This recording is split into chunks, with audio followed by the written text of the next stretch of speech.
कपड़े हमारे लाइफ की ऐसी जरूरत है जिसके बिना हम लाइफ को इमेजिन भी नहीं कर सकते। पर्सनालिटी को एनहांस करना हो या फिर अच्छा दिखना हो तो साफ सुथरे कपड़ों की जरूरत पड़ती ही है।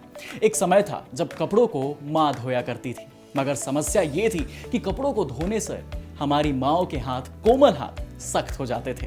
काफी मुश्किलों का सामना करना पड़ता था। इस कारण हम अपने कपड़े बाहर धुलवाने लगे, मगर हमें क्या पता हमारे कपड़े कैसे धोए जाते हैं, किस पानी में धोए जाते हैं और कैसे सुखाए जाते हैं, कैसे केमिकल्स डाले जाते हैं, हमें नहीं पता। नमस्कार, स्वागत है आपका और मैं हूं आपके साथ अभिषेक शर्मा और जानेंगे कि कैसे कमर्शियल वॉशिंग मशीन को बनाया जाता है।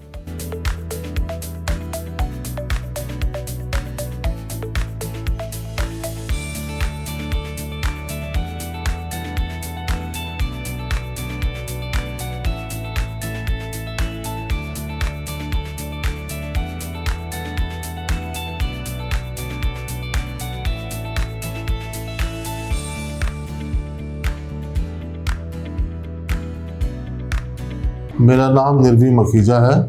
मैंने बीएससी करी हुई है और मेरी कंपनी का नाम है मेकर्स एंड मर्चेंट और मैं इस कंपनी का मैनेजिंग डायरेक्टर हूँ। ये मेरे फादर का ऑलरेडी रनिंग बिजनेस था।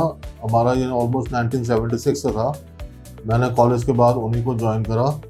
फिर 2010 में मैंने अपनी अलग कंपनी खोली, ये मेकर एंड मर्चेंट के नाम से, और ब्रांड ने वही रखा हुआ हमने, सेम कैंपेनर।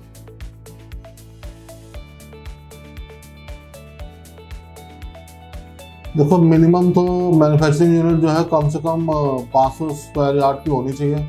हमारी तो फिलहाल 1000 स्क्वायर यार्ड की है।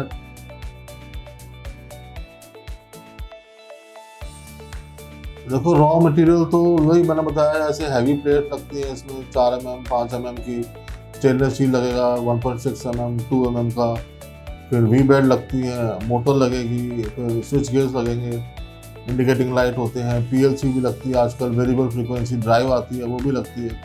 तो ये सारा मार्केट में अवेलेबल है, होलसेल मार्केट में मिलता है। बाकी सब स्टैंडर्ड है कि लोस्का की, क्रॉम्पटन की मोटर होती है, ड्राइव वगैरह फूजी की होती हैं, स्विच गियर सारे हमारे एलएनटी के लगे होते हैं। तो ये मार्केट में सब रेडीली अवेलेबल है। हम जैसे हम लॉन्ड्री मशीन कहीं भी बाहर भी भेजते हैं, वॉशिंग मशीन, तो किसी को पार्ट चेंज करना है वहीं से भी ले सकते हैं एलएनटी, हम भी कोरियर कर सकते हैं। तो एक सामान निकाला दूसरा वहीं लग जाता है, स्टैंडर्ड मटीरियल होता है। देखो, पहले तो रॉ मटेरियल में चैनल आता है जिसको हम बनाते हैं फ्रेम। फिर उसके बाद आता है एक स्क्वायर पाइप जिसको हमारा बनती है बॉडी, हाइट और विड्थ जितनी भी चाहिए होती है उस हिसाब से साइज का ग्राइंडिंग से काट के उसको कटर से उसको फिर हम बेल्ट कर देते हैं। फिर हमारे एसएस की शीट आती है, उसको हम जो है जो भी हमारा ड्रम बनता है वॉशिंग मशीन का, उसका साइज देके उसको हम राउंड करते हैं। राउंड करने के बाद उसको वेल्ड करते हैं। उसके नीचे एक हीटर का हम बॉक्स लगाते हैं, वॉशिंग मशीन बनेगी तो हीटर का बॉक्स लगाते हैं और ड्रेन, जिसमें ड्रेन आता है और हीटर लगते हैं। फिर उसको जो ड्रम है उसके फ्रंट में हम एक लोहे की पट्टी वेल्ड करते हैं, उसमें फिर हम ड्रिल मारते हैं। वही फिर हम जो हमारा फ्रंट बनता है सिस्टम शीट का बनेगा फ्रंट, उसका जो है अकॉर्डिंगली साइज कटेगा, उसमें भी वो हम लोहे की पट्टी वेल्ड करेंगे।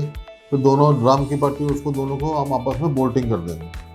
उसके बाद जो बास्केट होती है, बास्केट का हम जो है उसको भेजते हैं परफोरेशन करने के लिए, जो ड्रिल होते हैं उसमें।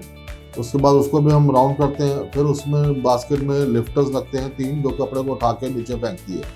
फिर उसके अंदर एक डलता है, टाई रॉड डलता है, स्टील का रॉड होता है, जो कि बास्केट को दोनों तरफ से हम बोल्टिंग कर देते हैं ताकि वो होल्ड रहे, परमानेंट रहे। फिर बास्केट के पीछे जो है बैक साइड में शाफ्ट लगती है, उसके लिए हम राउंड मंगाते हैं 50 mm का, 60 mm का, डिपेंडिंग किस कैपेसिटी की मशीन है। उस राउंड को फिर हम जो है उसमें 2 बेरिंग लगते हैं, तो बेरिंग के साइज से उसको हम फेस करा के बेरिंग का साइज बनाते हैं। फिर बेरिंग आता है, उसमें बेरिंग डाल देते हैं। फिर बेरिंग के नीचे हम हैवी प्लेट लगाते हैं 10 mm की, 8 mm की, जिसमें कि ये बेरिंग जो रुक जाए। फिर शाफ्ट में जो है हमारा उसमें पुली लगती है, 2 शाफ्ट बनती हैं, एक मेन बनती है, उसमें पुली लगती है। फिर हम पुली ऑर्डर करते हैं, पुली का भी फिर हम शाफ्ट के हिसाब से उसका बोर्ड करा के हम पुली उसमें डालते हैं। फिर नीचे एक काउंटर शाफ्ट लगती है जो कि स्पीड को कम करती है।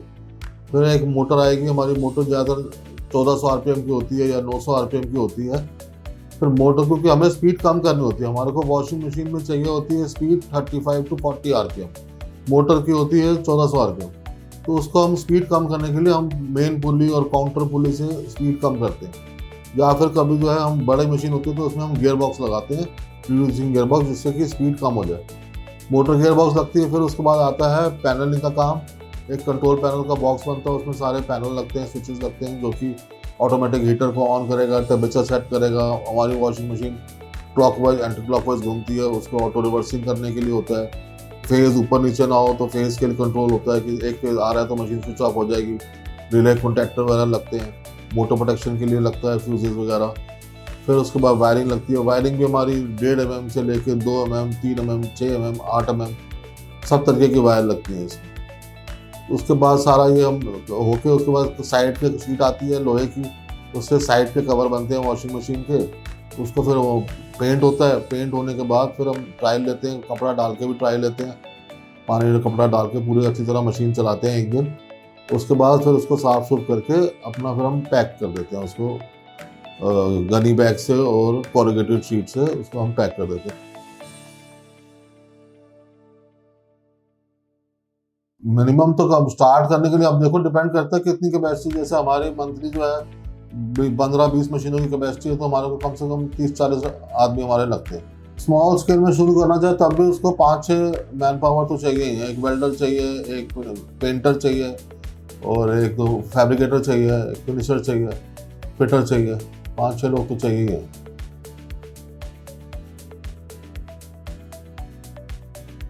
इसमें इलेक्ट्रिसिटी की इतनी कंजम्पशन तो नहीं है, मतलब हमारा जो है सब मोस्टली सब वेल्डिंग सेट्स होते हैं, लेथ की मोटर होती है, तो ज़्यादा तो कंजम्पशन नहीं है।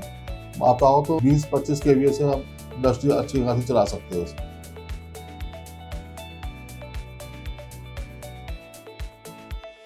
तो देखो स्मॉल स्केल में मेन तो हमारा रॉ मटेरियल का इसके लिए काफ़ी वर्किंग चाहिए होती है। हम तो इतने पुराने हो गए तो हमारा तो रोटेशन घूम जाते हैं। जो नया आएगा उसको कम से कम 20-25 लाख 30 लाख तो चाहिए ही है स्टार्ट करने के लिए बिजनेस।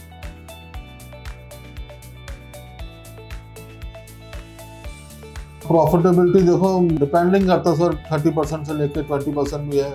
कई बार बल्क ऑर्डर होता है तो हम 10% पे भी काम करते हैं, डिपेंडिंग।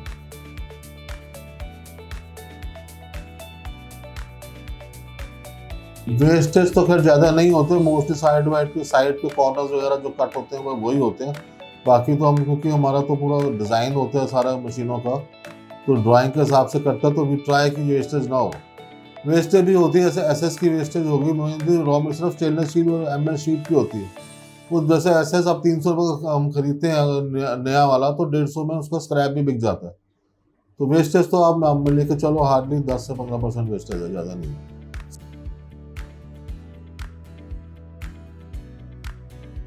लाइसेंस तो इसमें ज़्यादा नहीं चाहिए होते। बाकी ये है कि एनएससीआई या एमएसएमई में अगर आप रजिस्ट्रेशन कराते हो तो आपको थोड़ी हेल्प मिल जाती है। कोई एग्जीबिशन में भी आपको डिस्काउंट मिल जाता है, और गवर्नमेंट भी आपको हेल्प करती है फंडिंग के लिए, उसके लिए। वैसे ऐसा कुछ लाइसेंस नहीं चाहिए।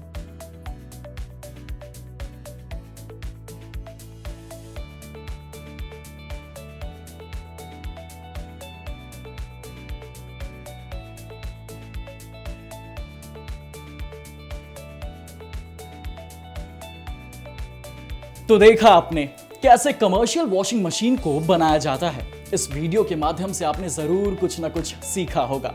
ये हमारा प्रयास है कि आपको यूनिक और स्मार्ट बिजनेस आइडियाज की जानकारी देते रहें।